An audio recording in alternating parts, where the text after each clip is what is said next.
iyo amisom walaalaheenaba runtii iyo dadweynaha nabadda jecel oo nabadda ka shaqeeyay oo shirkan inuu nabad ku dhaco iyo sida culayska oo martida loo soo dhaweeyay reer koonfur galbeed gaar ahaan reer baydhabo aad ayaan ugu mahadcelinayaa mahad ilaahay iska leh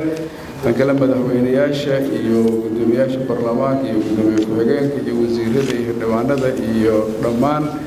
dadweynaha qaybihiisa kala duwan iyo saxaafadda assalaamu calaykum salaan kadib mahad ilaahay iska leh shirkadii uu maanta soo gabagaboobay bani aadam wixii uu ku hadlo ama uu sheego ama uu qoro wax walba waa yeelanayaan kuwa dhaliila iyo kuwa aan dhaliilin labadaba waa laga helaa laakiin anaga niyad samay naga tahay shirka golahaana mar walba waxay u taagan yihiin nabad iyo dowladnimo iyo federaalka in la hirgeliyo Soomaaliya si kasta noqoto federaal ay qaadatay federalismku anaga in la hirgeliyaan rabnaa laakiin in federaalka inta laga daalo la yiraahdo federaalki waa shaqeyn waa inuu raali kama ahin waxyaalaha golahan loo asaasayna ka mid tahay marka golahan shirkiisa labaad waaye waxaan u rajaynayaa guul iyo dowladnimo iyo federalismku oo hirgalo iyo Soomaaliya oo nabad noqoto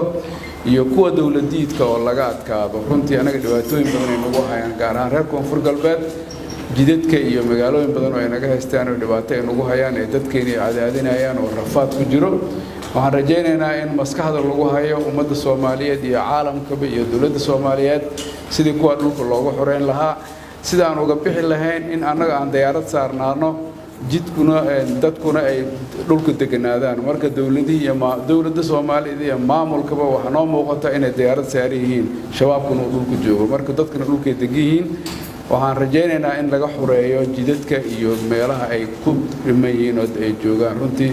dawladda Soomaaliyeed iyo ciidanka Soomaaliyeed iyo amisom waxaan ka codsanaynaa in deegaanada laga xoreeyo jidadkana la furo ilaahay kariim marka saaxiibada aad iyo aad aan ugu mahadcelinayaa sida sharafta leh ay noogu yimaadeen ay nooga ogolaadeen shirka aan ku baaqnay in Baydhabo lagu qabto runtii si ay u soo qayb galeen waxa la wixii dhaliilan wax leenahay ka raali hada si walaalnimo